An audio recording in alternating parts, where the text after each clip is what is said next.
Hi guys, I'm Spencer and welcome to my short vlog. I just want to share awareness to everyone. If ever meron kayong asong buntis and kung meron siyang mga garapata at kung ano-anong merong mga sa katawan niya, I discovered something and this is also for recommendation ng aking vet. All you have to do is to just have to atong frontline kasi hindi sila pwedeng yung mga NexGard yung iniinom since my dog is pregnant. She's 1 month pregnant right now. And ito yung recommendation nila. Frontline, ito yung pinapatak sa batok. Kasi kahit buntis siya, since sa balat lang siya ilalagay, this is 100% safe. Yung NexGard kasi yung chewable, hindi daw siya ganun ka-safe kasi wala pa siyang studies. Pwede naman pero hindi daw siya recommended ng mga vet. And ito yung na-recommend niya, itong V-line na to, itong Frontline. Kailangan safe yung mga puppies natin since my Kylie is 1 month pregnant and look how cute she is, di ba?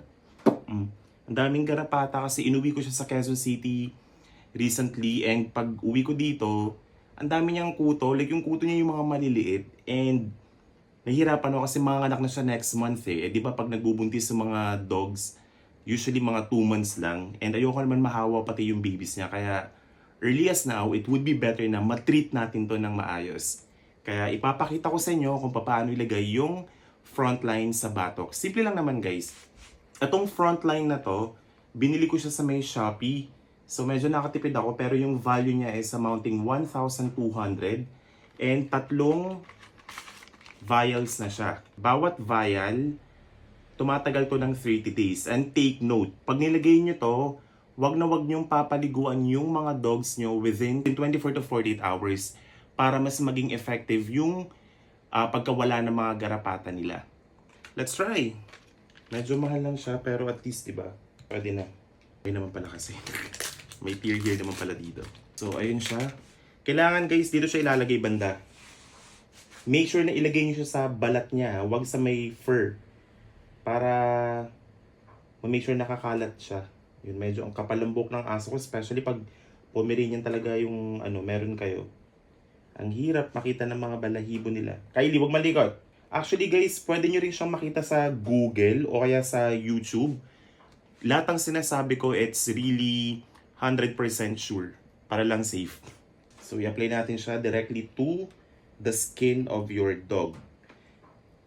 Since small breed yung dog nyo, make sure yung bibili ninyo is 0 to 10 kilograms kasi iba-iba yung niya, yung variant niya. Merong mga pang big dogs and ito naman is, yung binili ko is for 0 kg to 10 kg. So safe siya even sa mga puppies. All done! Alright! I hope makatulong ito sa inyo, sa mga fur babies inyo, especially sa mga buntis na aso. Kasi syempre iba yung joy na may ibibigay nila sa atin.